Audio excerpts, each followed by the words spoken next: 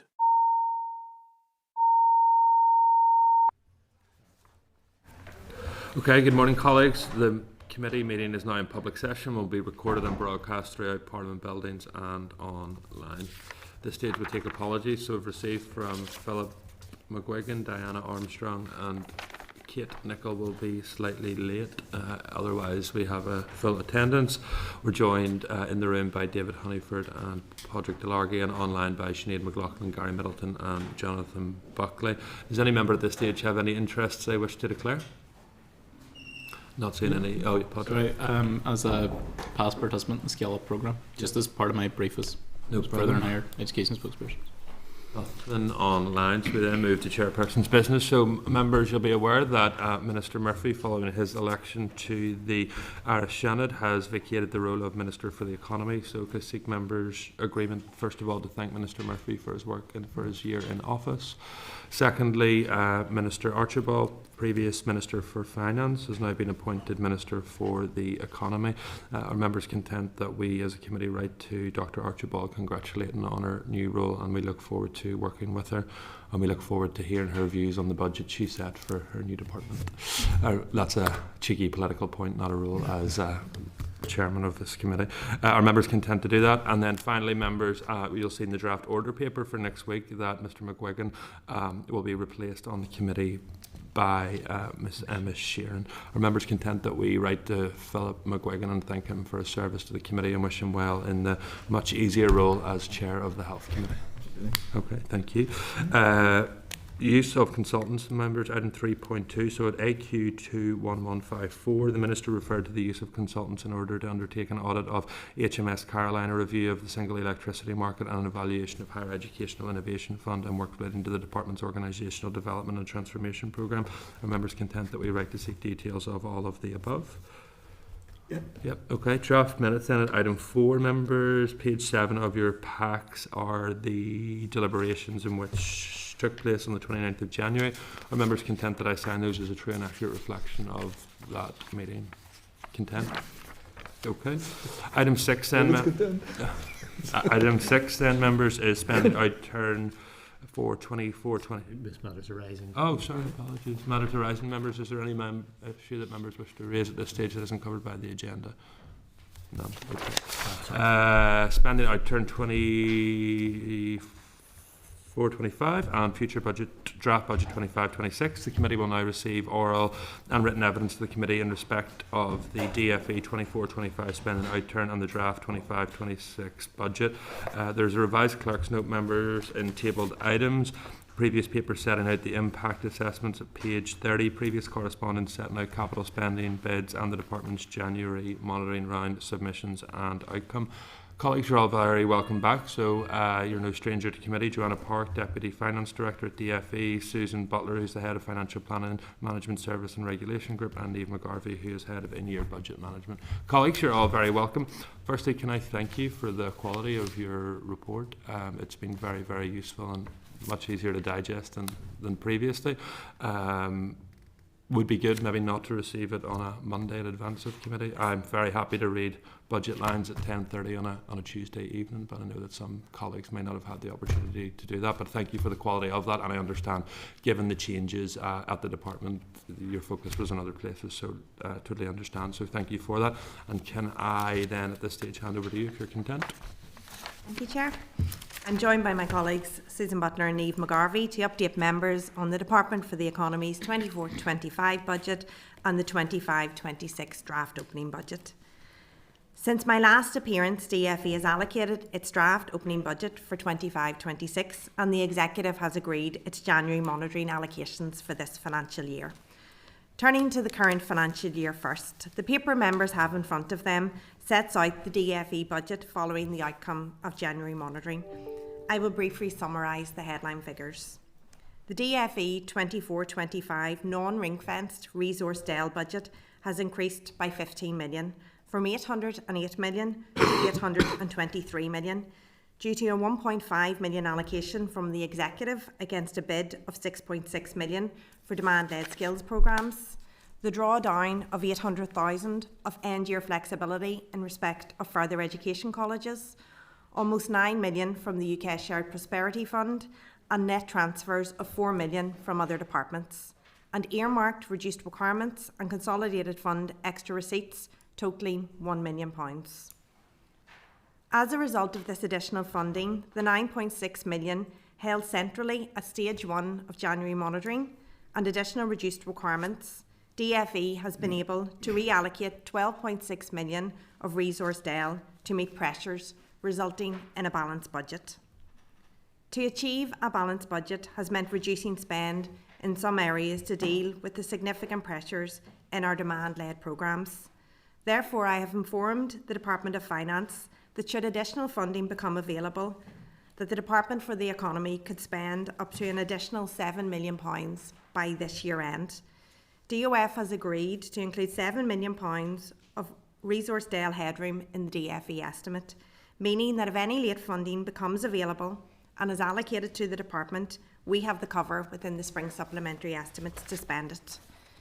DFE was also allocated 37 million of ring-fenced resource DEL requested to address depreciation pressures and £5 million of capital for the Belfast Regional City Deal projects.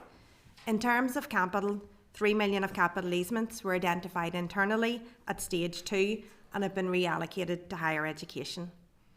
That is just a quick summary of the 24-25 budget position, and I'll now move on to spring supplementary estimates. The DFE 24-25 spring supplementary estimate fully aligns to the recent budget approved by the Executive, except for 3 areas. An additional £10 million of capital headroom has been built into the estimate to give DFE the ability to utilise up to a further £10 million of capital should it become available before the end of the financial year. Likewise, there is the £7 million of headroom in resource DEL I have just mentioned, and the ring-fenced resource DEL allocation for student loans also differs from the budget, as the control total set by Treasury changed after the Executive agreed its budget. The new control total is 183 million, which, whilst it is a reduction of 280 million, is sufficient to meet our requirements. Committee members have been provided with an estimates memorandum to provide more detail on the information contained within the estimate. Finally, on to the 25-26 budget. The initial budget process is ongoing. The allocation for the Department for the Economy, 799 million resource and 151 million pounds capital, excluding city deals, was less than we had hoped for and presents its challenges. Minister Murphy therefore took some time to consider how he might best use the funding available to deliver against his economic vision. Last week, Minister Murphy agreed draft allocations. These have now been provided to departmental business areas and arm's length bodies. The draft allocations have been set out in your briefing paper. Business areas and arm's length bodies have been asked to impact assess their allocations, including equality impacts. Minister Archibald will consider these impacts and consult with stakeholders before setting the final budget. As always, Susan, Niamh and I will seek to answer your questions. If a more detailed response is required, we may ask colleagues across the DFE business areas to write to the committee. So thank you, Chair, and happy to take thank questions. you very much, as always, and if members just wish to indicate if they have any questions to ask. I just want to check, Joanna, just in relation to Table 1 at Annex A, just in relation to non-ring fenced DEL in terms of the opening and closing positions. So apprenticeships, vocational education and skills shows a movement of 21.1 million, but there's a useful asterisk. So is that just an accounting issue? It's an accounting issue. So because we now do consolidated accounts within inside the department, anything that's intercompany or interdepartmental has to be shown.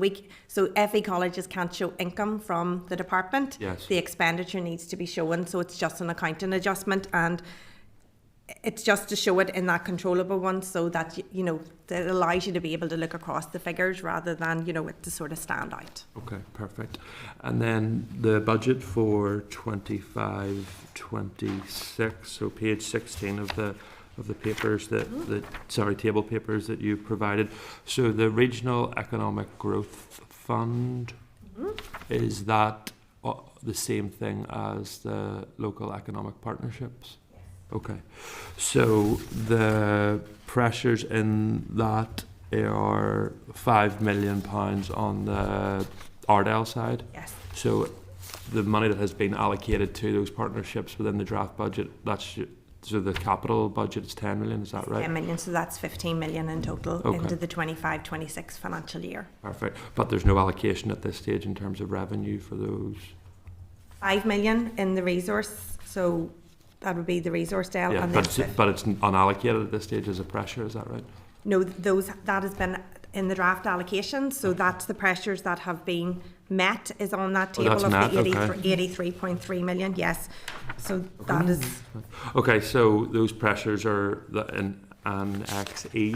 They are pressures that have been met. they've been built into the draft allocations, so that is where the shortfall, where we talk about these were the priorities and the reduction then is to fund the pressures. Okay, so the 7.9 reduction on the Yes. next table, that's been used to fund these? That's all, they're all built in as funded. Okay, perfect. No problem, that makes sense. So local economic partnerships, £15 million being profiled. Yeah.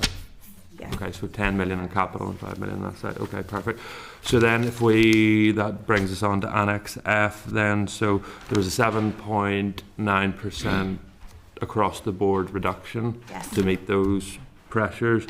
But is there any business area or arm's length body that's actually had a 7.9% reduction? Well, as I said, the 7.9% reduction was to address the shortfall in the pressures. Yes. So in respect of the 83 million, taking account of the 24 million that came from the executive, the 7.9% was to fund the shortfall between that, which is circa 60 million. Yeah. So all of the baseline figures were reduced by 7.9%, and then when you account for the allocations that have gone in, everybody was treated obviously the same in regards to that reduction, and then the allocations get added in, and that is why you've got the movement against the 24-25, and the explanations are to explain any movement on top of the 7.9%. So you'll see for some like FE colleges, their allocation this year is exactly the same as their allocation last year, and that is really because their ask of pressures was very similar to what a 7.9% reduction would be, and that just leaves it as a flat cash sort of settlement. Yeah. So there's no business area or arm's length body that has a 7.9% reduction from its opening position as from last year. Okay. Just in relation then, I suppose the biggest change seems to be in relation to tourism NI in terms of its opening position this year in comparison with the opening position last year. Is that correct? Yes. Yeah. Well, and I think in percentage terms, slightly NI screen. NI screen, okay. But in regards to, yes, tourism, I think it works out about 6.2%. Yes. But I suppose it is worthwhile pointing out that when we add in the executive allocation for the open, tourism NI will actually have 25 million this financial year, and when we compare it with the open for last year, that's 20 against 25, and obviously that's obviously ring fenced for the that open. is ring fenced for those specific purposes, but there will be marketing spend within that as well. Yes. So just before Minister Murphy left office, he obviously launched his tourism action plan. So it's clearly a ministerial priority. How then are we reducing tourism Northern Ireland's budget by such a substantial amount, given the fact that the Minister is on record as saying that his commitment is to double the value of the industry if we're reducing the funding for Northern Ireland tourism at that level?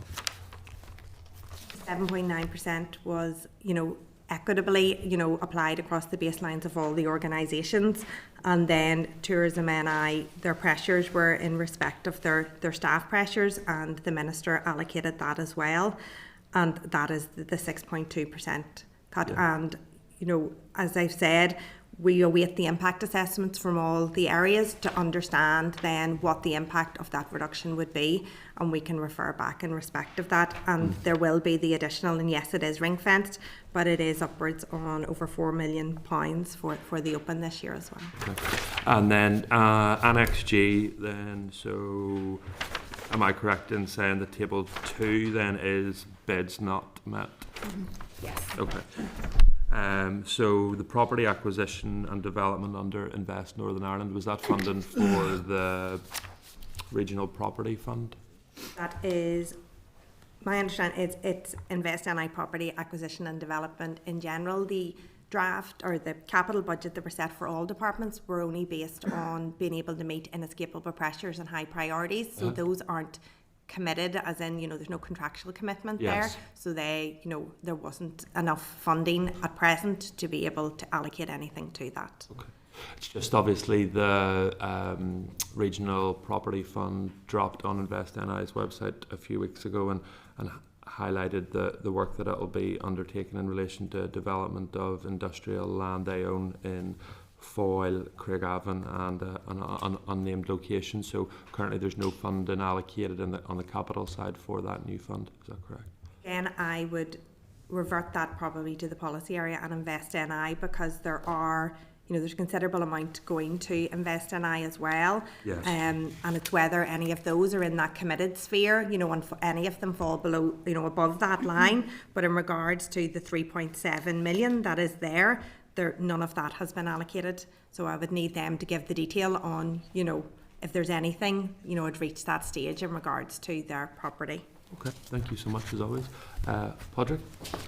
Thank you, and I think it's been really comprehensive reading through it. Philip's going through a very comprehensive list there. For me, I suppose I just wanted to touch on two areas which are linked. I suppose the first one was around McGee and the second one was around skills. So just in terms of McGee, if you could speak to, I suppose, the budget allocation there, the continued prioritisation within the department, and just any information on, I suppose, where we're at the minute and where we're going to be going in the future. With that, thanks.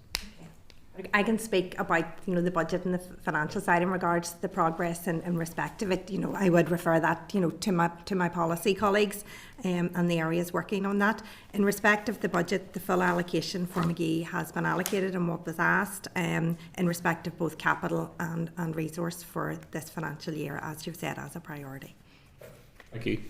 And just in terms then of skills, obviously a lot of the skills budget has been protected in this and has, I suppose, that's one of the priorities that the Connor had and that the Kiva will have as well going forward. So just in terms of that, can you speak about just, I suppose, go into a wee bit more detail maybe around the skills budget, what that's going to look like, how that's changed, if at all, since this year?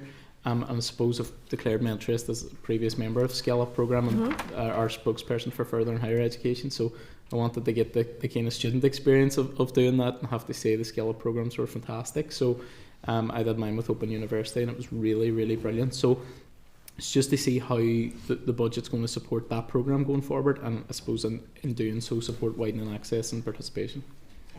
Within the allocation, there is an allocation for the skills fund, but again, it's out with business areas at the moment for them to, assess really the impact of that. And I'm looking at obviously the apprenticeship, vocational education and skills, that is a small reduction of 1%, and we're all aware, throughout the in-year position, the pressures that have been faced in that area, and with them being demand-led schemes. But I suppose with demand-led scheme comes that recently the numbers have increased in the apprenticeship area. So whilst it leads to your pressure in the budget, it is a good news story. So in respect of that, those allocations are with those areas, and that area will look at then how best then to utilise the funding and the allocation that they are proposed to be allocated this financial year. Perfect. I just wanted to touch on those two areas, so thank you very much. Gary?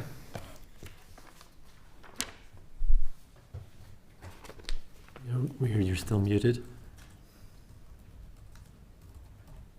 So Finance Broadcasting to unmute Gary. There we go. Okay, sorry, they had me silenced. Chair, thanks for that, and thanks obviously to our colleagues for the presentation. A few queries from me, and apologies. The more I read it, the more confused that I got. So I'm just going to ask, in terms of the skills piece. So Appendix E, the resource del pressures. You've indicated skills for life and work apprenticeships and demand pressure 17.3 million. Yes. In terms of what I can see is the executive have earmarked 7 million. What I don't see in terms of Appendix F, which is the draft allocations, there's no direct sort of read across. So what exactly are the pressures then in terms of the skills for life and work apprenticeships and demand pressures? So within Annex F, it is, I've completed a comparison between the budget for this financial year, so it's not in respect of their baseline. So in respect of the pressures, that would be against their baseline pressures, because as you're aware, we've received additional allocation throughout the, all of the monitoring rounds this year to address those pressures, and we also have had to move money internally to meet those pressures. But those pressures were not just a one-year problem, they're a problem for next year as well. So against the baseline, that area has increased by, is it 17.9 million? 17.3 million. So whilst it's showing a very, slight increase in regards to the adjusted budget for this financial year, we didn't, as regards to the allocation, you get it against your baseline budget, which at the start of the year is 761 million, in comparison to where we finished at the end of the year with a controllable budget of 799. So that is why it won't necessarily show across that, but it is an increase against their baseline of 17.3 million. And within that area is the Skills Fund, and as we know, the Skills Fund was funded this year as well. Great, thanks for that. I suppose another query then, just in relation to the Chair's question around regional growth. So again, I see the 10 million, the capital, I see the 5 million in terms of pressures for regional economic growth, but when I'm looking at the draft allocations, there's a figure of 3.9 million against new funding to deliver the ministerial priority. Yeah, so that'll be the net impact of, because entrepreneurship, innovation and economic strategy all covers, a variety of areas across the department. That would be that group area, but within that is the £5 million for the regional growth fund. And there has been movements as well, some restructurings internally, so there will be some movements across that. I can give more of the detail on what the 3.9 is and the movement. And there would have been things obviously funded sometimes in 24-25 that, would be one-off, that don't need to be funded in future years. But I'm happy enough to sort of show what the difference is there in that 1.1 million. No, that'll be useful. It's the 1.1 million. So are they... And the Chair asked about the local economic partnerships, and I think you indicated, apologies because I couldn't see your face, so I'm assuming you were nodding in agreement that it was for the local economic partnerships, is that right? Yeah, okay. Another question, Chair, if you don't mind, and I'll declare an interest in this one because my wife's a member of the City Derry Airport. The airport's allocation of 3 million, where, and I appreciate it's not particularly your remit per se, but I can't see it. Is that I can see it as a pressure, but has there been any allocation to that yet? There has been an allocation to that. It won't show up as a difference between the two because, as you're aware, the 24-25 budget it would have been a transfer out, so I can find out exactly where that is in respect of. No, it is in there. So it won't show up as a difference between the 24-25 and the 25-26 because there was a £3 million allocation late in the financial year, so it won't be in your in the baseline figure. That's why it shows up as a pressure. Right. Okay. But there has been an allocation to it for this incoming year. Yes. Yes. Obviously subject to all of the processes that have to be followed. Okay, very final question, Chair, and it was just in terms of the city deals piece. In terms of that, and apologies, I struggled just in terms of the time frame of trying to get this together, but there seems to be sort of a less of an allocation as to what had been required for city deals, and I think it was 54.3 million for city deals, and that was 25 million less than what was bid for. Yes. Can you just explain the reason for that? We anticipate that will be allocated later in the financial year. It was the same position last year where we didn't get the full allocation because obviously an element of that comes through Treasury funding. So those funds just haven't been allocated, but we anticipate to get those later in the year, exactly the same as we did this year. Okay, brilliant. Thank you very much. Thank you. David. Thank you, Chair. You've covered quite a bit there, but I just want to, page 94 of the bid, you said a minute ago that there was 10 million available to spend if you got if you were claiming for or you were wanting to get. Is that page 94 is part of that invest, which is right sizing and delivering for economic vision? Is that part of that 10 million, or is that? It's the 10 million in 24-25 20 year. Yeah. Yeah. There's a bid on page 94 of the original pack. There's a series of bids that have, and you've detailed a series of bids. On page 94, one of them is invest in right size and baseline to deliver economic vision. Mm-hmm. Yeah. I'm asking, is that hasn't been awarded? That has been funded. It has been funded. Within it, there are some, obviously, we're going back to the original bids that went to the Department of Finance. So just clarifying that. Yeah, there would have been some, some movements in regards to, like, you'll have seen in the 24-25 paper, Invest NI, when we were at stage 1, had quite a significant pressure, and they took action to reassess their expenditure and to capitalise some of that expenditure, and that has removed that pressure. That also reduced their pressure then for 25-26. But Invest Fund, so they can revert back to you. Yeah, I understand. It's a policy area, but you've bid for the money that would cover the SEN as part of that application. We didn't get. We got the allocations. There was 7 million for skills in general.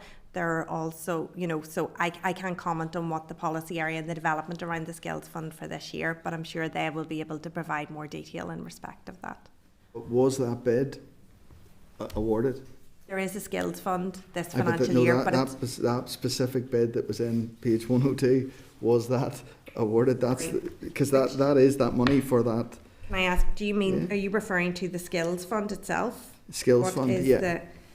That is just for a skills fund. I think there were things that could be funded from a skills fund outlined in the bid. Okay. I can't comment on, that they are impact assessing that. The money came down. That's all. There is money for a skills fund. And then just finally, when you look at Queen's, and we've had the headlines kind of this week of closing or reducing Queen's and opening India and that, universities are coming under several different lines. Is there any way that we can understand how much public money is actually paid to universities?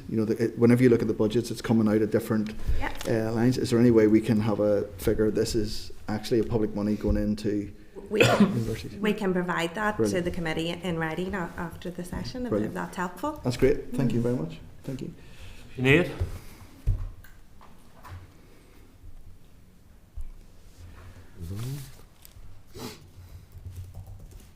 Are you unmuted, Sinead? So can I ask broadcasting to unmute Sinead? Sorry, Sinead. There you go. Okay, can you hear me now? Thank you very much. Most of the questions have been asked actually. I was going to ask about regional growth, and I was going to ask about obviously quota and the city deal, so they're all covered. Just back to what David was talking about there with the skills fund and skills in general. I think we have a real problem in terms of possible threats, even to apprenticeships places. And student numbers wherever they may be, and the pressure on the skills fund. So what level of concern when it comes to budget impacts on the skills, because we really know how important they are, and I suppose you're not here to set the policy, you're here to explain the budget as such, but it just seems strange that we're seeing this pressure in this particular area, and I am concerned about the SEN fund as well, because it desperately needs support. Sinead, as I said at the start, the allocation is challenging. It's the same for all departments. Not the bids fell short of what was asked for, but the minister has been clear that the former minister and the new minister, they're committed to delivering in that area, and the draft allocation has gone out. There is additional money there for apprenticeships.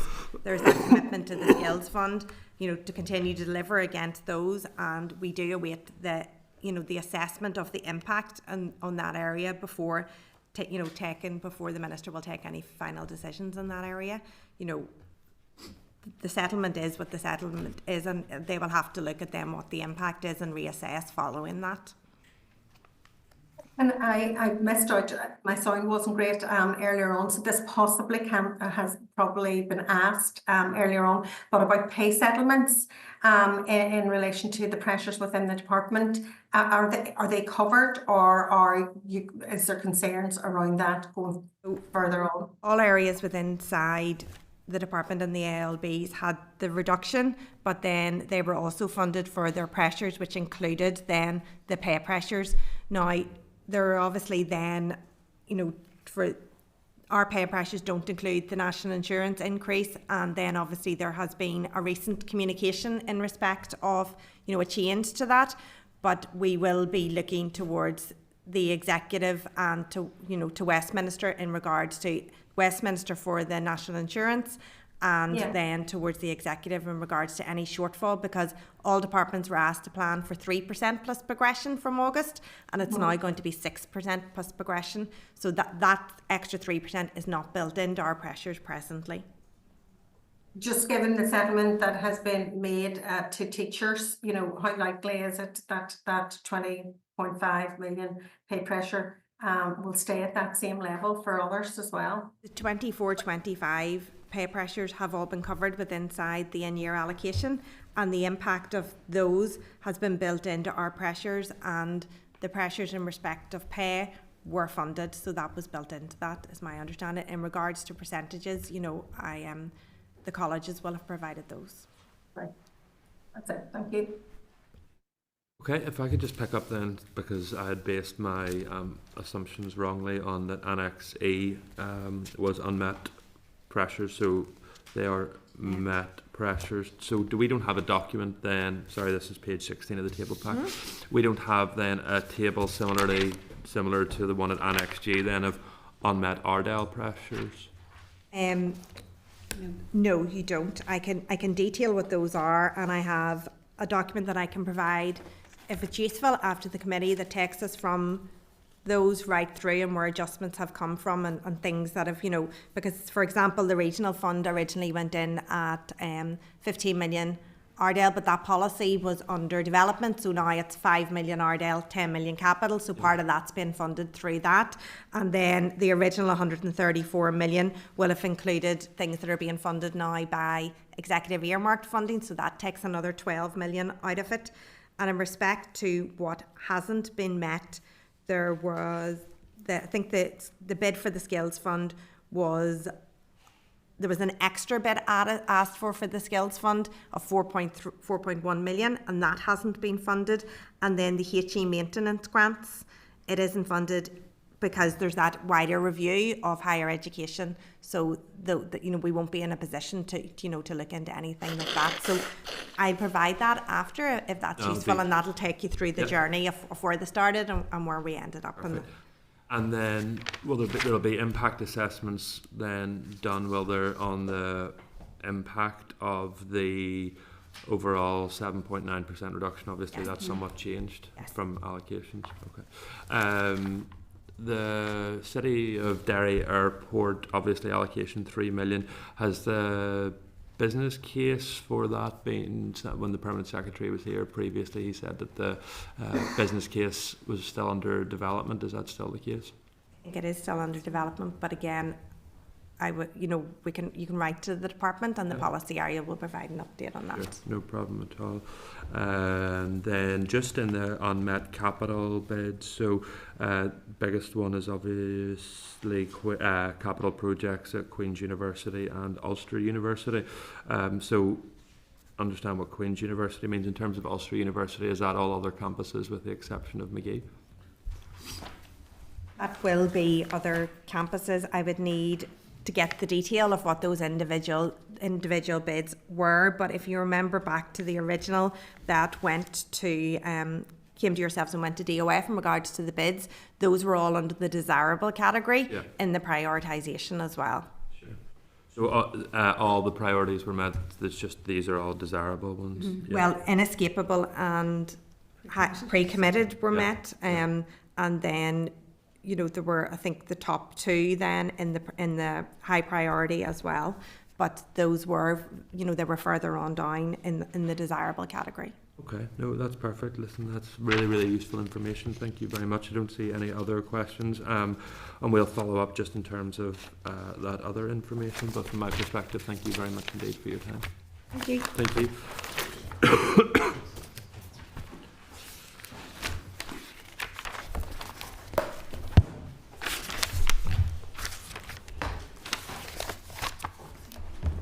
going to watch it back. Okay, so Horizon then? Yes, please. So thanks. So members, in terms of summaries, to go back to the department with, look, again, I'm just going to put my hands up again. I misunderstood what they sent us. I thought Appendix E was on met pressures. That's how I read that, because it says pressures on it. Anyway, so those are met pressures, and it's Appendix F, as the chairperson determined, is the one that's interesting. So is committee content write to the department just in respect of Appendix F, seeking the impact assessments for those the 7.9% reduction. Additionally, then I think we're also just looking for the breakdown on the entrepreneurship, innovation, and economic strategy. There's a movement to 3.9 million to understand what that's going to be. Additionally, then to ask them about the skills fund allocation and what it will cover. So in the bid information which we saw previously, there was reference made to SEN at 19 plus. But my understanding was the department was doing a bigger bit of work around the Caleb's Cause piece and trying to work out, I think it was a bigger piece of work, so I would have been surprised if it is covered in that, but I'll not guess the answer. We'll ask the department what will be covered by the skills money. Additionally, around City of Derry Airport, just for them to find the 3 million, where is it in there, and the where the business cases are. Also in terms of the, if I write this down, the question that Mr. Honeyford asked, I think we did get an answer before, but we'll ask them again, just to clarify on the investment breakdown between Belfast City, Belfast Metropolitan Area, the rest of Northern Ireland, just to clarify. Yeah, the issue then she brought up was Investo, they didn't get the money for buying, purchasing land. That's, yes, for the regional property. It's the whole bit is very, very murky. Yes.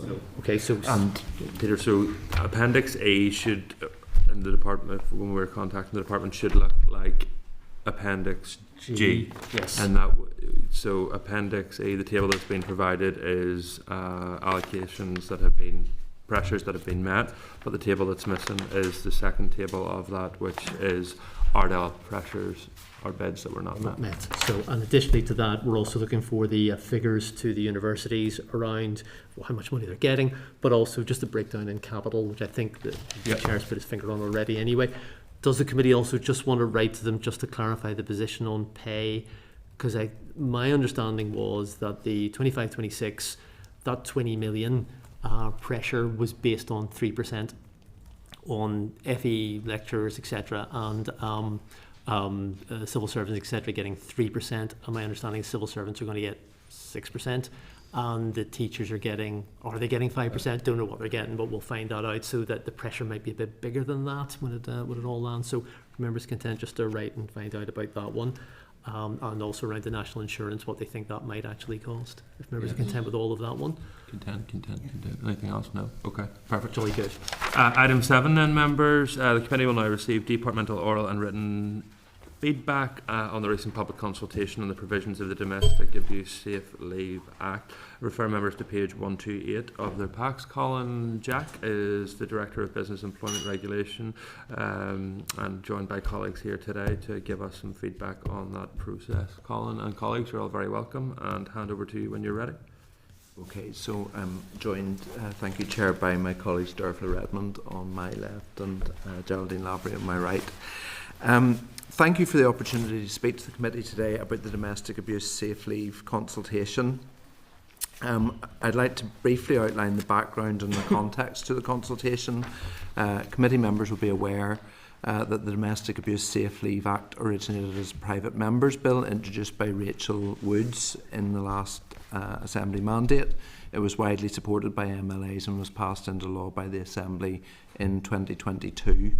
The Act places a statutory obligation on the Department to make regulations which will provide victims of domestic abuse with the right to take at least 10 days paid safe leave from work for the purposes of dealing with issues related to domestic abuse.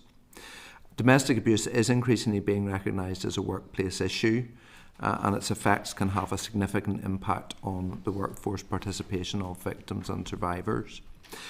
When the Act was being debated in the Assembly, members emphasised the important role that safe leave could play in terms of helping victims and survivors of domestic abuse escape an abusive environment in a safe way. It was widely recognised that for many who suffer domestic abuse, work can be a safe place and offer a respite from abuse. Access to safe leave may help victims and survivors of domestic abuse speak out about their circumstances and seek help and support. Access to paid safe leave will also mean that workers are not at a financial detriment when they need to be away from work for this purpose. Domestic abuse can result in physical, emotional and psychological harm. This can have a significant impact on a worker as they try to deal with such difficult and traumatic circumstances, as well as manage their work commitments. Safe leave may help victims and survivors of domestic abuse to stay in the workforce at a time when they most need to retain their financial independence. The Department acknowledges that many employers already provide safe leave to their employees. It's also recognised that most employers would wish to be supportive to their employees in such circumstances. The introduction of a statutory right to paid safe leave from work would, however, make access to this support available to all workers, and this is the basis on which the Assembly passed the Act. Preventing and tackling domestic abuse is a cross-cutting societal and executive priority. There's been ongoing work by the executive and key departments working alongside important stakeholders to address the problem of domestic abuse. The Departments of Health and Justice are joint leads in taking forward the Domestic and Sexual Abuse Strategy for 2022 to 2030. And this 7-year programme marks a renewed focus on tackling domestic and sexual abuse. The introduction of safe leave will contribute to that wider programme. So the Domestic Abuse Safe Leave Act contains provisions which clearly set out how the new framework should operate. The Act provides that the regulations must provide for at least 10 days paid safe leave in each leave year. The leave must be used for the purpose of dealing with issues related to domestic abuse.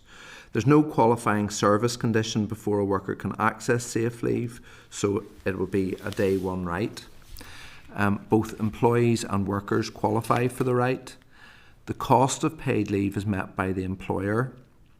There's no requirement for the worker to provide evidence of domestic abuse, and an employer or worker has the right to complain to industrial tribunal if their rights are infringed. In addition, the Act places a statutory obligation on the Department to produce guidance on the application of the safe leave regulations. It also requires the Department to make a report on the operation of the regulations as soon as practicable after the first anniversary of their introduction, and then at least once every 3 years thereafter. There's no reporting requirement for employers. So in terms of the consultation, while the Domestic Abuse Safe Leave Act clearly sets out the broad principles in which the framework must operate, there are practical and implementation measures that the Department must set out in the regulations.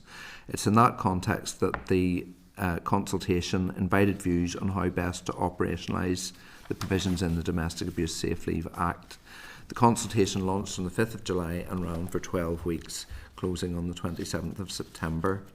So the aim of the consultation was to help the Department determine how to develop a legislative framework which enables employers to provide support to employees who are dealing with the challenges of domestic abuse, the process for taking safe leave, the regulatory equality and other impacts of the policy.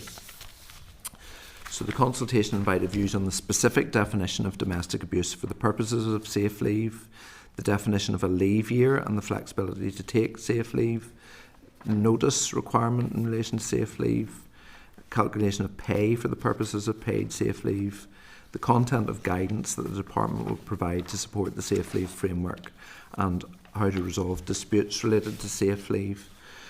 We received 55 responses to the consultation, and the Department is grateful to all those who engaged constructively throughout the consultation process and provided written responses. So we have analysed the responses and provided an update to the committee which summarises the main themes emerging. Given that the committee has a written update, I'll just very briefly draw your attention to some of the key findings and set out the Department's next steps. So most respondents to the consultation agreed that the right to safe leave should arise following a single incident of domestic abuse. The definition of a leave year for the purposes of safe leave should align with the existing definition of a leave year for annual leave purposes, as set out in the Working Time Regulations 2016. That the rate of pay for safe leave should reflect an employee's normal pay, so that's including overtime and other similar elements, not just the basic pay. That safe leave should be able to be taken in periods shorter than 1 day. General comments were provided by respondents on a range of issues, such as the content of safe leave guidance, the need for stakeholder engagement as guidance is developed, other supports that the Department should consider for employers and employees, and the role of early conciliation and the tribunal processes.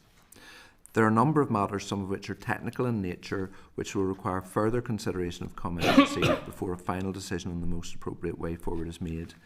These include the description of abusive behaviours which constitute domestic abuse, the list of relationships which meet the criteria for being connected to another person, whether there should be any other issues related to domestic abuse which should be specified in regulations, or if this should be addressed through guidance, and what notice an employer is entitled to ask for and a worker obliged to give, and whether this should be addressed through regulations or guidance. So as the Department finalises its response to the consultation, it will give further consideration to the issues raised by respondents. We'd also welcome the opportunity to take views or comments from committee members in advance of finalising the response and the Minister taking final policy decisions on the way forward. Once the Minister has taken her decisions, the Department will commence work to draft the necessary regulations, which will be subject to scrutiny by the committee and the Assembly. We will also undertake further engagement with stakeholders, including support groups, employer representatives and trade unions, as we develop effective guidance for workers and employers. It's important that that guidance provides employers with easily accessible information which will assist them to meet their responsibilities in a supportive manner, and also that it gives workers the information they need to help them exercise their rights. And the guidance will also include information on the requirement to treat any information provided by workers with sensitivity and due regard for confidentiality. The Department will also develop appropriate communications to raise awareness of safe leave in advance of implementation, with appropriate focus on rights and responsibilities. And the Department will clearly communicate the timeline for implementation so that employers are given sufficient time to make any procedural changes before they come into operation. We need to balance that the need to ensure we create a framework works effectively for employers and workers. And we will continue to update the committee throughout this process. So thank you for the opportunity to update you today. That concludes my opening remarks, and we're happy to take any questions. Thank you as always for that. Just in terms of then the timeline for moving this forward, so you have to still analyse the responses, produce a paper or a report to the Minister to make policy decisions. Once policy decisions are taken by the Minister, creation of regulations and guidance, they will then go through the processes that they're required to go through, and then there will obviously be, once they are agreed by the relative committee and the Assembly, then there'll be a lead-in period for implementation. So do you have a perceived timeline in terms of when the outworkings of this Act may be in place? Well, our expectation is that the regulations will be ready early in 2026, and that they will be implemented. They will come into effect later during 2026. So would they be ready in 2026, as in they would be produced and then they would be then subject to scrutiny, the Assembly processes? That would take whatever period. So how long do you see then, as from the regulations passing the Assembly, that they're then enacted and required to be followed by businesses? Deborah, do you want to? I mean, that's something we want to take. When we're talking to our stakeholders in terms of developing the guidance, to take their view on it, but you'd normally give a lead-in time of a few months for a business to get up to speed, to ensure they have their procedures and processes, that if they need to develop their HR processes internally, the workplace policies, that you would allow them sufficient lead-in time to do that. You're probably talking in the region of maybe 3 to 6 months at least, that's sort of lead-in time for them. But we will take views on that with our stakeholders as we're talking to them in the run-up. I'm just wondering how because obviously this is a very important issue and people will be watching the deliberations of this, so I'm just wondering how we get to the view that these will be enforced by 2026 if the regulations, according to your view, Colin, won't be prepared until 2026. They then have a process to go through in terms of both the committee, the assembly, and then the enforcement period. I just struggle with that timeline. We expect it to be early in 2026, okay. And normally new employment rights have common commencement dates, either of the beginning of April or the beginning of October. So I think we're looking at the October date for the introduction of this into full operation. October. So that there should be reasonable time in the sort of early part of the year for the committee. So October 2026, if we move that back, you say 6 months from agreement by the Assembly to introduction. So October, take away 6 months, brings us to March. You think they'll pass the Assembly? So you think they'll be given to the committee for consideration and consultation in January 26, is that right? Yeah, I mean that's the timeline that we're working to. And earlier if there's scope to do so. Pardon? Earlier if there's scope to do so. Okay. Yeah, we may be able to do it more quickly if our pressures permitting. Thank you for your presentation. It's obviously really, really vital legislation. So I just had a few points just for clarification. Colin, you'd mentioned there was no reporting requirement for employers, and I just wanted to clarify that, because one of the questions I had been going to ask was around victims reporting this to their employer, because obviously it's a really sensitive and a really difficult situation. So not everybody's going to feel comfortable reporting it to their employer. So, is there any guidance from yourselves around that? Or there is guidance. In fact, there's existing very useful guidance that has been produced by the Labour Relations Agency and the Irish Congress of Trade Unions, which has been drawn up with the introduction of this right in mind. So it references that, but it provides a very large sort of range of advice for employers dealing with employees and workers who have experienced domestic abuse and how to handle the contact sensitively, even in advance of the right to paid leave being introduced. So we would expect to build on that guidance as we develop the statutory guidance that's required under the legislation. Dervla, did you want to add to that? Yeah, just to say that the reporting requirement that we're referring to, there's no requirement on employers to report to the department that the domestic abuse they've received a domestic abuse request. That's what we're talking about in terms of that reporting requirement. Obviously an employer will have to keep some records, and that's one of the things we'll have to look at in terms of the confidentiality as this goes forward, that confidentiality is key, but where there needs to be a disclosure perhaps, that employers can look to the guidance and the support about how to do that and how to engage with the worker on that. That's useful that there is such, I suppose, clarity from the Labour Relations Agency as well. I'm thinking even kind of prior to that, so I appreciate those supports are in place for employees who have come to their employer and who are discussing that, but there's going to be a lot of people who don't feel comfortable to come to their employer and have that conversation. So in terms of even taking it a step further back to support those people, how do we support those victims in terms that they might not actually feel comfortable making that disclosure as their process to support them? I suppose part of the lead-in process is educating employers so they create an environment where it is more supportive, that workers will feel more confident. That is part of the purpose of introducing safe leave and bringing it into the workplace and making it a workplace issue. It's to try and almost remove the stigma, encourage that early disclosure and get the right support. So that's the overall, I suppose, arching direction of the policy. In terms of the support for those who don't feel comfortable to go to their workplace, I would imagine we'd be referring to the support organisations that are already there, and in any guidance we want to make sure we'd be pointing people to those other sources of support in the event they didn't feel comfortable to make that disclosure. And again, working with stakeholders to develop our guidance that will help us integrate with our stakeholders to provide that appropriate advice to people who come to them and disclose they don't feel comfortable, and hopefully get a route that encourages the person to feel more comfortable.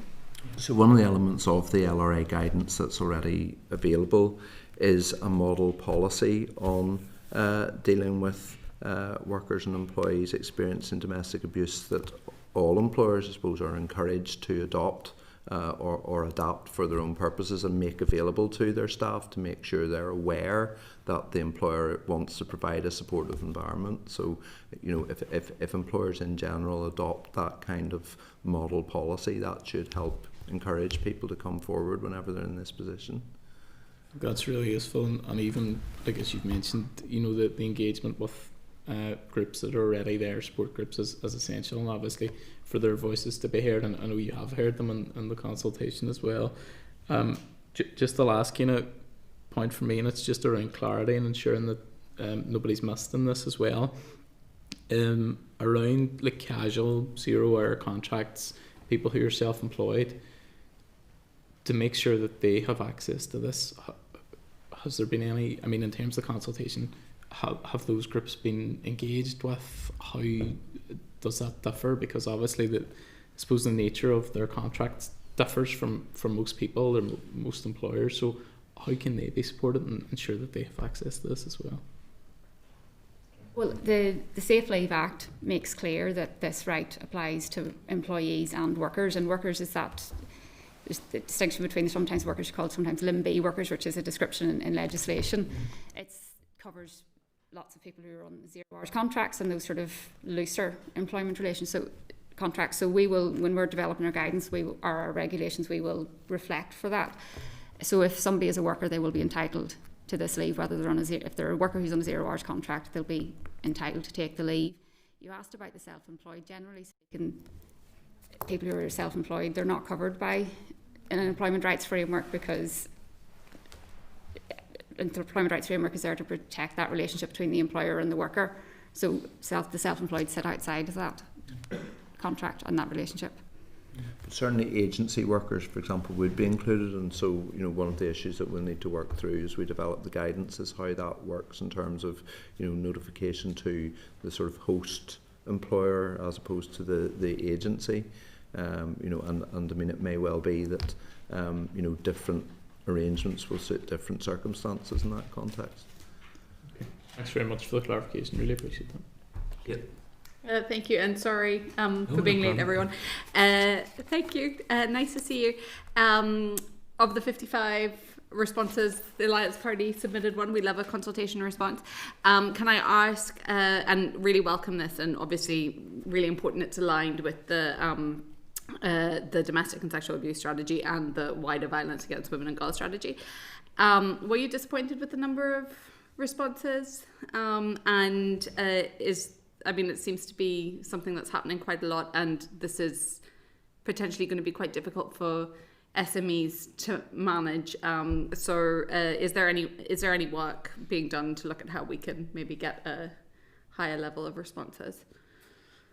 No, I don't think we are disappointed with the number of responses. We've got a good cross-section in terms of employer and business organisations, you know, the organisations that are actually working with people in a situation where they've experienced domestic abuse, and trade unions, you know, so the key organisations have responded. I mean, there's also been a lot of engagement on this. That Rachel Woods, whenever she was bringing forward the private members bill, undertook her own consultation exercise. So, you know, certainly we've had engagement, and I mean, with a number of the business organisations, we were engaging on this issue at the same time as we were engaging on the bigger consultation exercise on good jobs. So this would have featured in a number of those conversations as well. It's hard to know sometimes what is a kind of a desirable amount, but that's a good point about the PMB. Most of the questions have been answered. I suppose the main thing I really want to ask is, in terms of the Labour Relations Agency, is there going to be additional resource to support the work that they're going to be doing to help businesses implement the new obligations? Well, I mean, they've developed the guidance that's there already, and I mean, they have a helpline for any workers, the Worker Information Service, that covers a whole range of employment rights issues. So, I mean, they're used to, different rights coming in and being able to sort of adapt the advice that's available. They're also increasingly producing videos and that kind of material to help people understand their rights. So, perhaps not specific additional resources, but they will always adapt to the changing challenges of employment rights. Okay, that's pretty much all I have. We'll see you next year. All right. Thanks, Chair, and thanks, everyone. A couple of questions for me. Just first of all, I want to point out, I think there has been a poor response to the consultation, not maybe in terms of obviously the quality of the responses, but certainly the quantity. It seems to be a problem that the department have had with a number of their proposals. So I think it's just one that we need to just address, to be honest. Do you believe that there should be a greater focus on co-design, given the fact that there are many people, unfortunately, out there who have had lived experience of domestic abuse? We know that domestic abuse has evolved, sadly, over the years. The perpetrators will use different methods, whatever methods they can, on the victims. So how confident are you in terms of your co-design processes? That's the first question that I have. I've got two more. Yeah, I mean that's something that, in terms of our next steps, we want to look at how we can engage with our stakeholders, particularly on developing the guidance, because that's going to be key to the implementation of this new legislation, providing that wider workplace support for employers and workers. So that's something we want to look at as we go forward. In terms of the publication of the guidance, is that working? The chair had obviously asked about timelines. Is that working to the same timelines in terms of the guidance? Yes, we're hoping to do that in the same timeline. Okay. Another point that was touched on was, so obviously we have to get to the point where the legislation is passed and the guidance is issued, but in terms of the reporting and the assessment of how successful these pieces of legislation are, I think is equally important, because what we don't want to do is put something in that isn't effective or that isn't actually helping those victims. And I think it was touched on, and apologies if I picked it up wrong, but it was mentioned that employers won't have to report. Were you referring to in terms of, so how then are you going to assess the successfulness of the regulations? How do you get, are you going to rely on lived experience alone? Or are you going to speak to employers? Well, you're not going to speak to them, obviously, but why do you think that that's appropriate? Surely the employers themselves have a duty to those victims, and they would be able to say, well, look, this legislation, we have noticed the difference because obviously it's helped victims, and those victims have been able to provide or receive the support that they need. I think one of the things about not forcing employers to provide information is respecting confidentiality, and there's been references obviously to SMEs, and if we were put a mandatory requirement that employers had to report safe leave, there would run the risk of confidentiality and possibly even the deterrent of people going forward because of that risk of reporting. So we need to manage that and make sure that we don't want to add an unnecessary bureaucratic step for employers. It's about supporting the employee and not reporting us. So what we will have to find is effective ways to analyse the success that doesn't put that mandatory requirement on. We would imagine it would be engaging with stakeholders, engaging with employer representative bodies. It may be via anonymous survey, a consultation, hopefully with better response rates, as in with ways to access information that's meaningful. And again, part of the reporting process will be also analysing how successful our efforts to gain appropriate information on the success of it as well. So it's balancing the. If that makes sense. I'm not certainly advocating that it's a mandatory reporting mechanism. I think the importance here is that, and of course we're not getting into individual cases by any means. The point that I'm trying to make is that if you look at, and I'm not comparing like for like, of course, but if you look at the Good Jobs Bill, for example, and what has turned out to be very, very frustrating for employers, without getting into the specifics, what we need to ensure is that whenever legislation comes forward, that it works for the employers as well, because they have a responsibility to look after the employees. So my point being is that we need to ensure that you hear that feedback as well. But I welcome your clarification, and I appreciate that that's something that will be worked on. But I would just encourage the department to work as best as you can and closely with all of those stakeholders and if possible, those with lived experience to make sure that what comes forward, whether it be 2026 or sooner, is something which can be supported by all. We'll certainly seek to do that. Sinead? Thank you very much for that briefing to date. The assessment appears to assume that the current numbers of domestic abuse victims taking time off work will stay the same.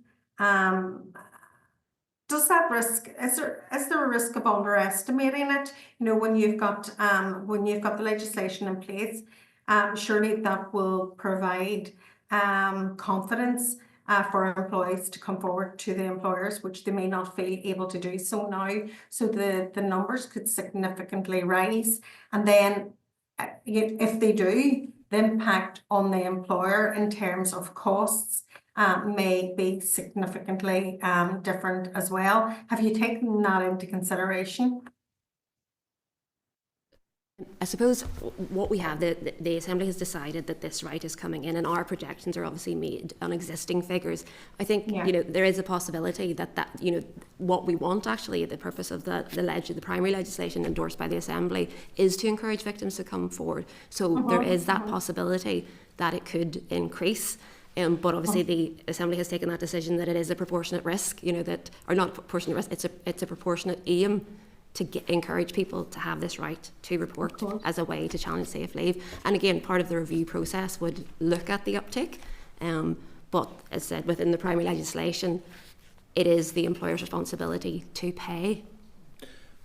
Yeah, and just some of the respondents, you know, from looking through the papers, to the consultation have disputed the costs.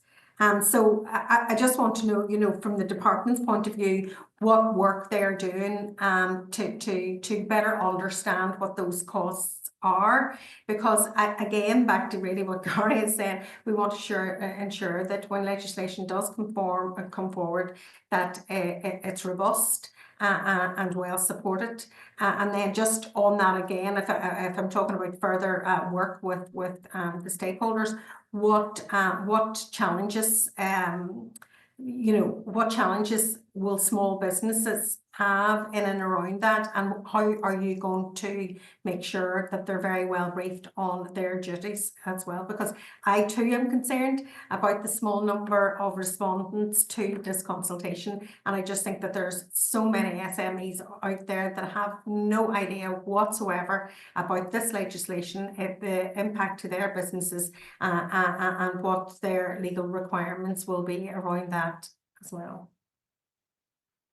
I suppose, as Colin touched on his opening statement, you know, that's one of the things that we'll have to look at in terms of our communications plan and making sure that all businesses, particularly small businesses, are aware of their new responsibilities once they come in, and that's why it's important to have that lead-in time. In terms of the costs, I mean, we've worked with our economists and our statisticians in the department to try to estimate, and the whole process is that, you know, obviously we consult with an impact assessment, we take on board the feedback that we get in the consultation, and we revisit those again before we finalise the regulations. So we'd certainly look at our estimates in terms of the uptake, in terms of our impact assessments, and we'll revise those as we develop our regulations. And the estimates that our economists and statisticians developed did take some account of experience in other jurisdictions that have similar rights. I think Australia and New Zealand were mentioned, but also I suppose what we have since the Act went through the Assembly was a similar right has been introduced in the South. So we will be able to learn from how that's been implemented there and the impact that it's had there. It's been in operation for I think about 18 months now in the South. And just on that, it was my last and final question. You did indicate in the briefing about your engagement with your Southern counterparts in relation to learnings. Can you detail any particular learnings that you've had to date, even from those early engagements that you've made? I suppose one of the things that we spoke to them about was their rollout and how they promoted it, and you know, and did that engagement with stakeholders. Now it is different in the south because we obviously have the Labour Relations Agency that have that role in promoting good employment relations, but we spoke to them about the activities they took to promote the right in advance of it coming into operation, where they provided training and support. Any particular challenges that they face, you know, that we can maybe avoid based on their experiences? Not that sticks in mind. To say they also have produced very comprehensive guidance as well, which gives us another source of information as well as we develop our guidance as well. But I don't recollect any particular stumbling blocks that they identified. We are. I mean, we do engage with them on an ongoing basis. So you know, it's been, you know, it's still in relatively early stages of operation there, and we will be engaging further with them on you know, what's the latest experience, especially since we are now moving into drafting the regulations and the guidance. So we will certainly want to learn from their experience. I'm just particularly interested in the uptake at the very beginning of this, in terms of and how we can, you know, use that in order to make sure that we're prepared and ready whenever it comes, you know, whenever it comes into effect. Yeah, we'll monitor that. But I suppose one thing that is worth bearing in mind on this is that, I mean, I mentioned in my opening statement that many employers already offer safe leave. They may not always call it that. You know, it may be, you know, leave that they offer for domestic emergencies or whatever purpose they describe it, special leave, for example. So there will be people who use forms of leave that are very like this already. So, you know, in terms of estimating the costs and so on compared to the current cost, I suppose that makes it even more challenging because, you know, what this is doing is making it obligatory for employers to pay it, but the best employers already do this kind of thing. Yeah, absolutely. And, you know, this is another area of support for violence against women and girls. And it takes an whole society, including businesses, to help support those that are in difficult situations. So, I mean, I really welcome it, but I'm really concerned that we tick all boxes and we do our due diligence in the run-up to the rollout of this new legislation. And it's important that businesses and workers are supported through it. David? Thank you. Just to follow on from Sinead, you said you talk to the South on an ongoing basis. So they've been going for 18 months. When was the last time you took learning from them in the South? We haven't had a very recent update on them because we'll look to that as part of our next engagement. But like I say, we did meet them after it rolled out, and we would be in correspondence with them at regular intervals. And I mean, I have a meeting with counterparts in the South in 2 weeks' time, so we'll be checking with them at that meeting on this. Okay. The concern I have here is we're talking, you know, it's always we will, but we haven't. You know that, and not just for yourselves. It's repeatedly coming from the department. It's always, you know, you've kind of said we'll take the guidance, or we'll help inform the guidance. But if we don't actually learn or talk to learn from them, if they've rolled out 18 months, they've still got a year's experience of this. I think so we haven't dealt with them. Well, certainly, I suppose my understanding, but this is, you know, looking for available statistics as part of the. Because it's only been a year and a half, and again they have the same issue with us that they won't necessarily be reported to the central government department, so there may not be.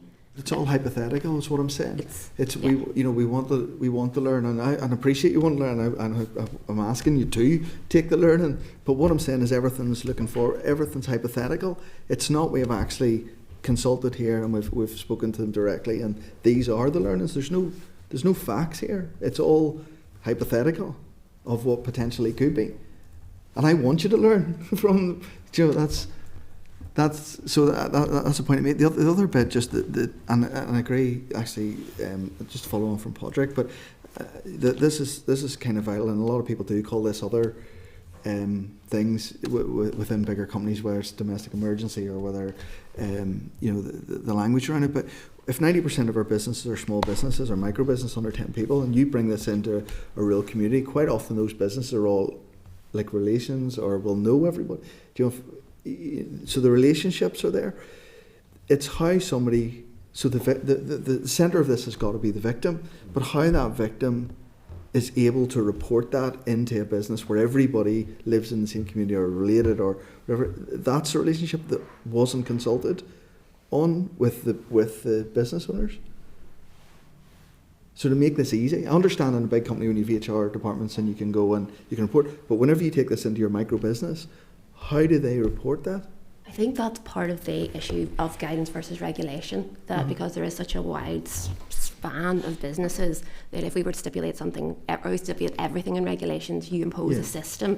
What we need to find is what works for individual circumstances, and part of the stakeholder engagement as we develop the guidance will be involving those who are, the micro businesses, representatives from that. So what works for them, because it is going to be different for them. What we looked at in the SAMBIT is the probability of a micro business is less likely that they'll have this claim if our projections are right. I appreciate that that's to be tested. The probability that someone's going to have to deal with is less in a small business just because you have less employees. However, the impact is likely to be greater. So that's the challenge. It's no doubt going to be difficult for them, but it still doesn't mean that we still need to do this, and it's finding a way to support them through that. So that's through the guidance, through the engagement, taking on board their advice, normalising this as a workplace issue, and providing support to them that is directed by their participation. And I'm absolutely agreeing with the principles, completely agreeing with your principles of what you're trying to do. And again, I repeat at the start, this is the abused victim is the actual core of this. But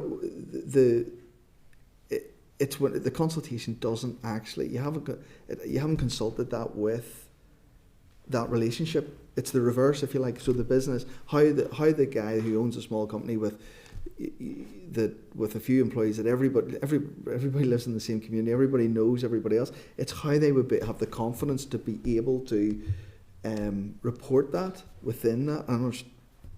There's no doubt. I think there are two challenges here. It's making victims feel comfortable enough to report, and providing employers with enough support that they can provide the supportive environment. And it is, it's going to take effort to engage with small businesses, understand their perspectives, and produce meaningful guidance that helps them at the point where they need it. Because, as I've just said, the probability is less for a small business. So what we need to have is accessible guidance when they need it, that they can go to that point. We need to develop it in a way. Absolutely, it might be less, but it is also it's the same relationship. It's the same victim, and it's the same. Their life is it's the protection here. But whenever you do meet the South, that we would be very similar in that kind of business makeup. That is one of the things that I would ask you would learn from. Take that and bring it. It's that specific question. As a specific. How have you dealt with this? Yeah. Okay. Thank you. Thank you, Jonathan. Thank you, Chair. Can you hear me? Yes, sir. Thank you very much for the presentation. I suppose probably most of the points have now been covered. On page 139, it talks about the matters which would require further consideration. And in your comments, I think that Colin mentioned that the vast majority of our business community here in Northern Ireland are already implementing some form of safe leave. So in relation to the list of abusive behaviours which constitute domestic abuse, the list of relationships which meet the criteria for being connected to another person, and those other issues, how are they currently dealing with that? How are businesses who already have a safe leave policy in place? Yeah, dealing with those particular matters which we know require further consideration. Well, they'll have developed it within their own workplace scenarios. They may well have drawn on the guidance that's already there from the Labour Relations Agency. There's also a Department of Health and Department of Justice workplace guide on helping employers manage workplace abuse. I suppose it's the difference between a business's own HR policy and the legal framework, and I suppose that's why we're asking the questions around the legal framework. There is obviously, the legal framework will set the statutory minimum. An employer is able to go beyond that if they wish, but the legal framework will set the statutory minimum, and that's why we're looking at those issues. We're also required to look at those issues because that's what the Act, the Safe Leave Act, requires us to do. It requires us to provide a definition of abusive behaviours, and it requires us to set out and provide a legal description of who people are connected to. And is there any particular examples of good practice in this field?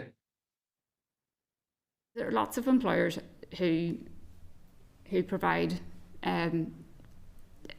sort of good workplace policies and would promote that they do that. Yeah, I suppose my concern, and it would be coming back to some of Sinead's points, and it's in relation to, so obviously the consultation, very per response, but look, I'm getting used to that now, regardless of department. Sitting on the Windsor Framework Committee, we get this all the time, where there's such little engagement on issues that are having potentially huge impacts upon business. So nine particular responses from business, given that it's 90% of our business community. Cost is an issue, and it has been mentioned. How does this bill, obviously it predates in its original form the proposed bill from the Minister, the Good Jobs and Employment Rights consultation. How do they interact, and is some of the content contained within the Minister's Good Jobs bill deal with some of these issues and therefore make part of it redundant? No, I mean, there are two issues that are progressing in parallel. I mean, this was an act passed by the Assembly in the last mandate, so the obligation on the department now is to introduce it in line with the legislation. So it's really technical details that we've been consulting on, and the actual implementation that is our focus. In terms of what is set out in legislation, we are required to implement that. Have we given any consideration in relation to some of the sensitive nature? So I understand, there's good reason for why those that are subjective to domestic abuse and why they have to protect that information and how critical that can be even to their own welfare. But we talked earlier, and I think it was Padraig made the initial point, the employer doesn't have a duty to report to the department, but they have a duty of responsibility to the welfare of that particular member of staff. So is that reporting line to the PSNI? There's no clear obligation in the Safe Leave Act requiring an employer to do that. But so I is suppose that not a risk? That's what we will want to look at. That's an issue in terms of when we develop the guidance and the regulations, what we need to do in terms of that piece around employers and the information that will be disclosed to them and what they do. Yeah, I understand the point about not wishing to add additional bureaucracy to business, particularly in the cost environment that they're currently in. But I still think there's an inherent risk that if you're accepting that the information provided to you in relation to domestic abuse in some way puts somebody at risk, to have no duty to report to essentially anyone is essentially placing the risk at the employer. I think what Derval was alluding to is not that there would never be a duty to report. It would be fact specific depending on the risk that the individual discloses to the employer. We're not in a position to say unequivocally today this is when the circumstances in which an employer would be, but in developing the guidance, that's one of the issues we'll look at. How do we direct employers to, if they get into that situation, where do they turn to for support? How do they answer that question to give them the direction that they go to? Because so much of it will be fact specific. There will be cases here where there isn't an immediate risk to the individual. They're a victim, they're a survivor. They need to access safe leave. So that won't necessarily be a challenge in every circumstances, but you're absolutely right.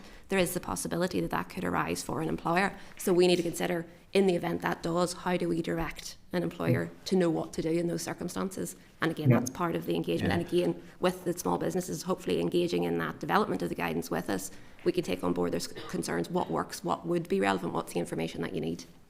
Given the large number of micro businesses in Northern Ireland, has any consideration been given to the potential scenario where a potential abuser and victim work in the same organisation, and how the employer goes about managing that situation, given that at that time it may be an allegation and the potential for abuse of that particular system?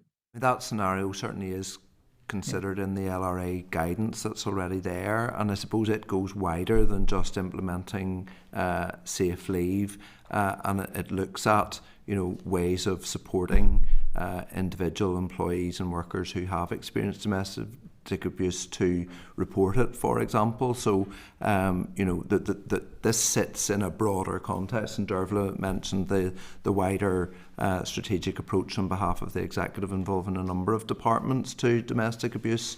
So, that this is really our part in that process.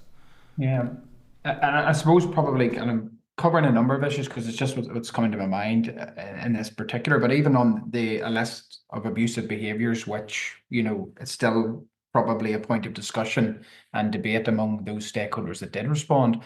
How essentially, and it's sad that we're even having to discuss this at the committee, but given some of the variations of the levels of abuse and the severity of abuse, is there a proposed way in which we deal with how an employer essentially judges the length of time for that particular paid leave in relation to the category of domestic abuse?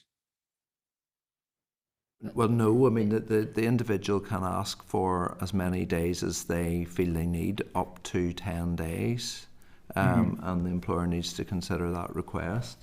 The leave, the way the Act is written is that the leave is for somebody who's suffered abusive behaviour, and it is for dealing with issues connected to domestic abuse. So the purpose of the leave, and that's where they're set out in legislation. Some examples of that type of thing is set out in legislation. For example, access and legal support, or dealing with court proceedings, finding alternative housing, protecting family members. It sets out in the legislation the reasons people can take the leave.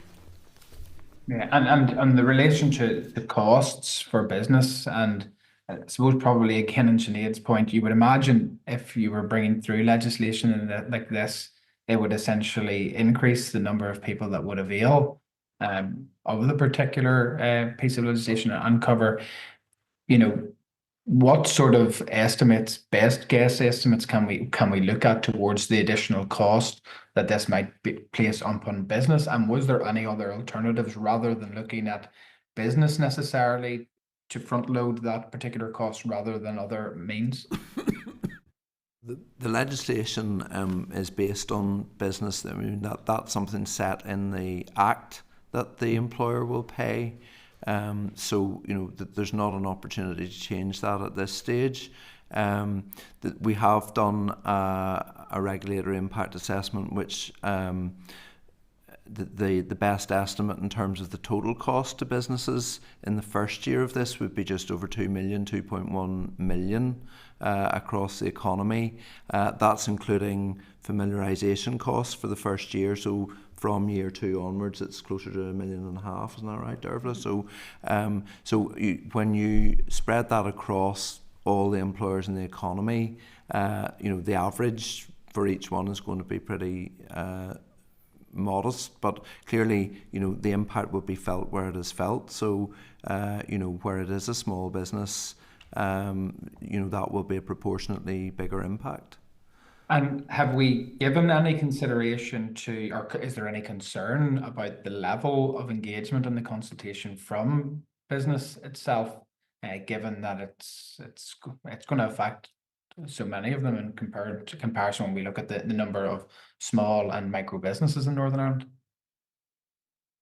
I don't think so. I mean, we held a number of public events as part of the consultation on the Good Jobs Bill, and there was certainly one, at least one of those events where there was a separate speaker talking about this issue, and there was engagement with employers. So Dervla and I, for example, went to an event where we were giving a presentation about the Good Jobs Bill. There were about 100 people there. They had a presentation and they had an opportunity to discuss with one of the voluntary organisations working with victims of domestic abuse to discuss this issue, and I mean, they got a number of questions. So it's not that employers are not engaging with this issue. It's just perhaps that some of them feel more comfortable engaging in sort of consultation meetings and that kind of thing, asking questions rather than submitting a formal written response. And finally, from me, obviously, this bill is designed with the very best intentions, and members' views around this table is with the best intention to protect the victim and provide safe and legal means for them to receive the care and attention and support that they so deserve. But as is the case with every single system that government puts in place or piece of legislation, there is always the potential for abuse of the system. Has there any consideration been given about the ways in which this could be placed if, for example, there is suspicion that that system is being abused and therefore impacting upon the business itself? It is a very difficult conversation to introduce, as in the fact that somebody would exploit this, right, given the nature of it, and I do appreciate it. It's it's a difficult issue to raise. We have given consideration to that, and again, it would be something for consideration. Is that a matter for guidance if you consider this? Because the expectation is obviously that people are truthful when they come forward to express it, right? So, but it's still a realistic position to say, what if the alternative arises? It would fall within normal disciplinary procedures of the employer anyway. It would be the equivalent to any other misuse of, or we anticipate sort of in our thought process. And again, we will seek further clarification on this, but you would anticipate it would fall within your normal disciplinary processes, that an employer who suspected that someone, or it's easier to say, if someone had proof that someone had misused this provision, it would clearly be inappropriate behaviour. They'd be subject to a disciplinary process that they'd follow, and then it'd be the employer to make the decision based on the facts of that case as to what the appropriate action was to deal with that. If it was proven that someone had misused the right, would be where I would suggest you would deal with it. And is that the same in other jurisdictions that have introduced this particular piece of legislation? Well, that would be the case with any type of leave being abused. That there's a whole range of issues that if there's misconduct by an employee, then an employer will have processes to deal with that. And certainly in this case, fraud would come into the picture. I think if someone was abusing this in an egregious way. Yeah, and I suppose probably like yourselves, I just want to make clear, I don't expect this to be the regular or norm, but I think we always, as committee members and legislators, have to look at what potential unintended consequences can come from pieces of legislation. And unfortunately, there is proof whereby systems are put in place that there is those that will seek to abuse that system, which is certainly not the intention of the bill, or indeed any member scrutinising it around this table. So thank you very much, and thank you, Chair. Thank you, Jonathan. Colleagues, thank you for that. I have some sympathy for the department on this. You have inherited a piece of legislation that was well-intentioned by a private member, but obviously has huge consequences. But not me, but others voted the legislation through, and that was the time in which some of these concerns or issues could have been raised. You are bound by the will of the Assembly, and my view is you're trying your best to overcome the legislative barriers that have been created for you. So on the rare occurrence, the Chair has sympathy with departmental officials, but there is a lot of work to do on this in terms of guidance, regulation. We will work closely with you to ensure that we have, first of all and most importantly, the victims at the centre of this, but also protections for all those who are going to be subject to the legislation. Okay, thank you very much.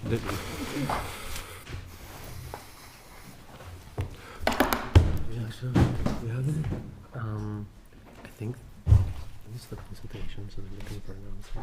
We could answer indicating that we support the measures for victims and guidance for all, and maybe what's important on the numbers and on the timescale. Okay, members, just in terms of next step, are members content then that we stay in regular contact with the department on this issue, particularly in relation to the development of regulations and guidance, and that we will continue, I suppose, to work with the department on that? Does any member wish to follow up any further action at this stage? Is that agreed then, Chairperson? Okay, that's agreed then. Okay, thanks, members. Okay. Item 8 then, members, public interest disclosure regulations. Refer members to page 247 7 and the clerk's note, and then the table of correspondence from the ESR. The department has made a statutory rule, SR 13/2025, the Public Interest Disclosure Prescribed Persons Amendment Order Northern Ireland 2025. The rule is subject to negative resolution procedure, and the rule comes into operation on the 12th of February. The rule is largely identical to the one which the committee approved a few weeks ago. The rule allows protected disclosures to be made in respect of Ofcom and the Competition and Markets Authority. The previous rule had a drafting error. The rule revokes the previous and fixes that error.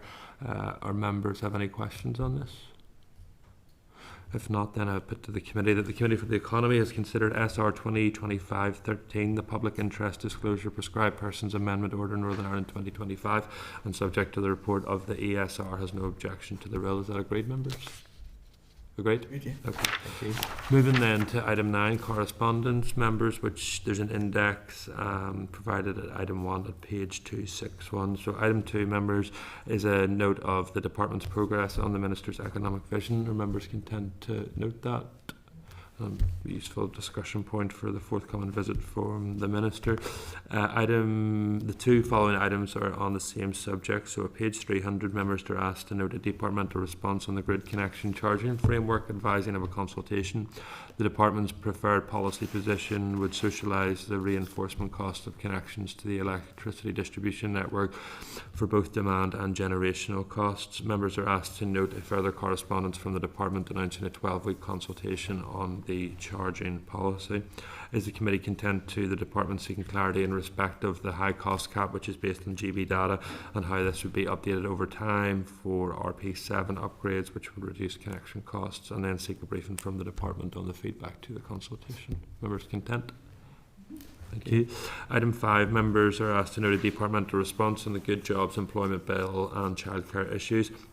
DFE indicated that it is working with DE and DOH to identify the key issues impacting the financial sustainability of childcare providers.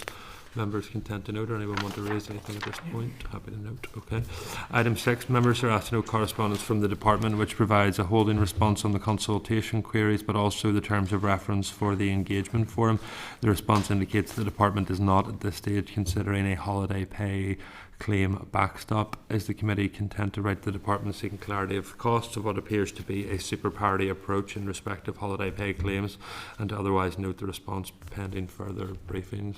So the backstop for 2-year holiday historic claims in GB is obviously in place. The Minister has given his indication that at this stage it's not his intention to introduce that super parity. Most members will know what that means, but when we break parity on this issue, it would be then a direct charge to the block grant on that issue. So members content to follow up on that information? Yep, okay. Item 7, members are asked to consider correspondence from the department advising that an expected LCM in respect of the Westminster Employment Bill. The LCM is expected to deal with the role of the Fair Work Agency and enforcement of labour market legislation. However, the Westminster Bill also refers to public sector outsourcing matters, which are similar to CHUPE, which is here in Northern Ireland. The bill also indicates a large number of measures were consulted upon recently by the department, including respective zero-hour contracts. Is the committee content to note pending a departmental briefing on the 19th of February? Okay. Item 8, members are asked to note correspondence from Marie Curie to the Minister. Members content to note? Okay. Item 9, members are asked to note a response from the department in respect of FE annual accounts. Content to note? Thank you. Item 10, members are asked to note the ISNI investment activity report for January. Content to note? Item 11, members are asked to consider departmental response to committee queries in respect of improvement to the monthly investment activity report. The department had previously indicated this might follow the anticipated issuing of a new public procurement note by the Department for Finance. Is the committee content to write to the Department for Finance indicating the lack of tracking on capital projects, particularly around city and growth deals? Thank you. Item 12, members are asked to note a request from the Finance Committee for a written submission of the committee's views on the DFE budget by the 28th of February 25. So on that, Peter, then, do we need to formulate a... Yes, so we're going to get a briefing next week from RAISE. So we've had the department telling you a little bit. We've written off some letters. So we'll have hopefully those responses soon. hear from Ray's, and then the committee can have a chat about how it wants to respond to the Committee for Finance, and that would probably inform your contribution, Chairperson, to the budget debate on the 25-26 budget, which will be sometime later in March, I imagine. Members content with that? Okay. Item 13, members are asked to consider a further response from the Ulster University in respect of the number of current students from the Republic of Ireland, including from Donegal, and projections following the McGee expansion. Donegal students will comprise about 1,100 of the projected final 10,000 McGee students. The response also provides information on changes to the UK immigration rules and the impact on postgraduate enrolments from international students. Is the committee content to write again to Ulster University seeking the projected breakdown at McGee in future years by full-time or part-time students and undergraduate and postgraduate, and the projected levels of international students? Because despite numerous requests, we still haven't quite got that. Or are members content to note? I'm in members' hands on this one. I'm content to note. Like, yeah, no, okay, no problem. So we're simply noting that. Right. Sorry, Chair, just a quick question and further information. So, could we also ask, and I don't know if they can provide this, but I'm assuming they can, as it shows at the minute, the majority of students from ROI, including Donegal, are choosing to go to Coleraine and Belfast, okay? Now, when I say choosing, I don't know, in terms of the breakdown of courses, it would be useful to know what, in terms of those students that are attending, if they're attending a course in Coleraine or in Belfast, is that course also available in McGee? So my point being is, are they literally choosing those over McGee? That's the question in terms of the courses. Thanks, Chair. So is it just on that question that we're writing to you? Yep. Yeah, okay, agreed. Item 14, members are asked to consider a request from the Ulster University to brief on a subject. Are members content to note at this stage pending publication of the report, and then we can decide whether to take or 11. So, okay. Item 15, members are asked to consider correspondence from Alma White. Are members content to we forward those to the department? Thank you. Item 16, members are asked to note an announcement that UK Government has launched a consultation on the operation of the UK Internal Market Act. Members content to note. Item 17, members are asked to note a written report by the previous litigant persons regarding her experiences with employment tribunal system and perceived lack of support for litigants with disabilities. Members content to note.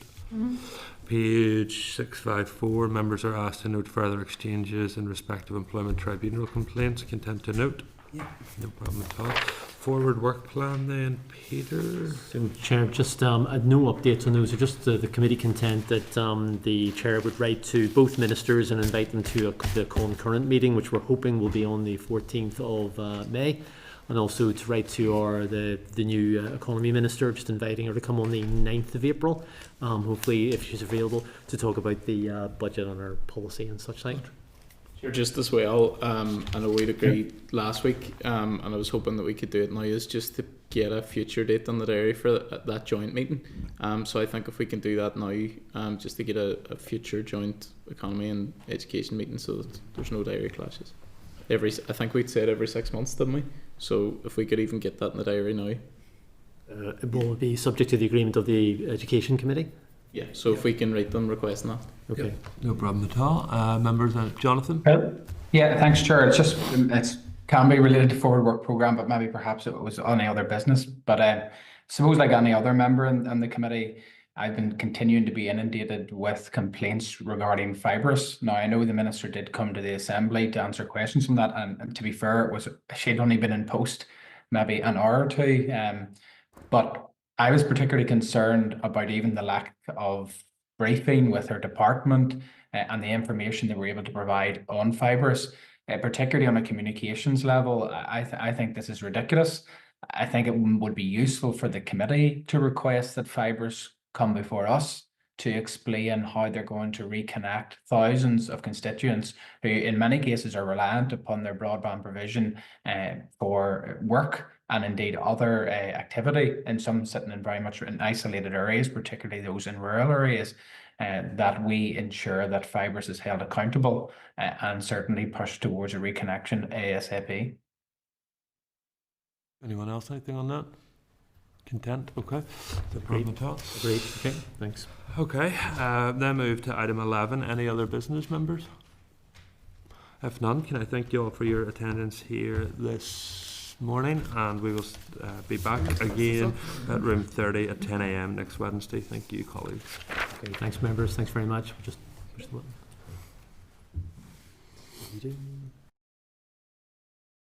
Committee Room 30. Sound.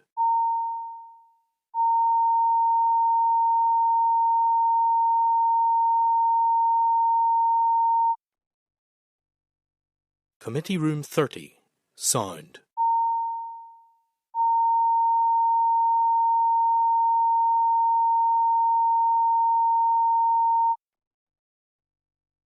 Committee Room 30. Sound.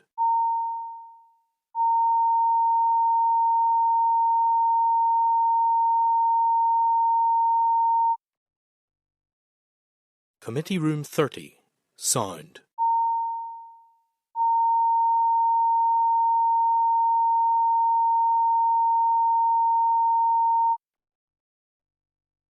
Committee Room 30.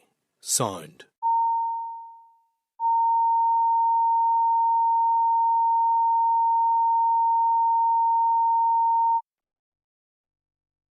Committee Room 30.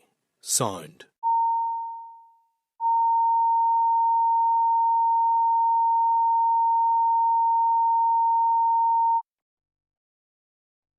Committee Room 30. Sound.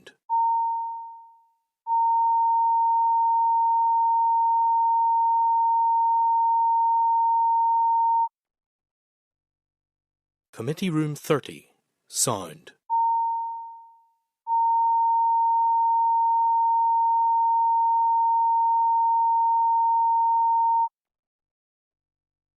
Committee Room 30. Sound.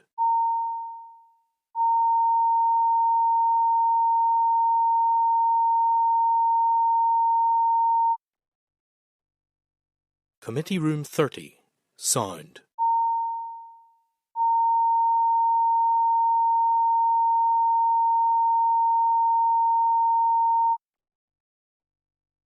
Committee Room 30.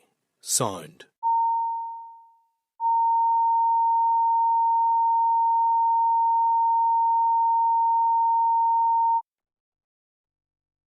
Committee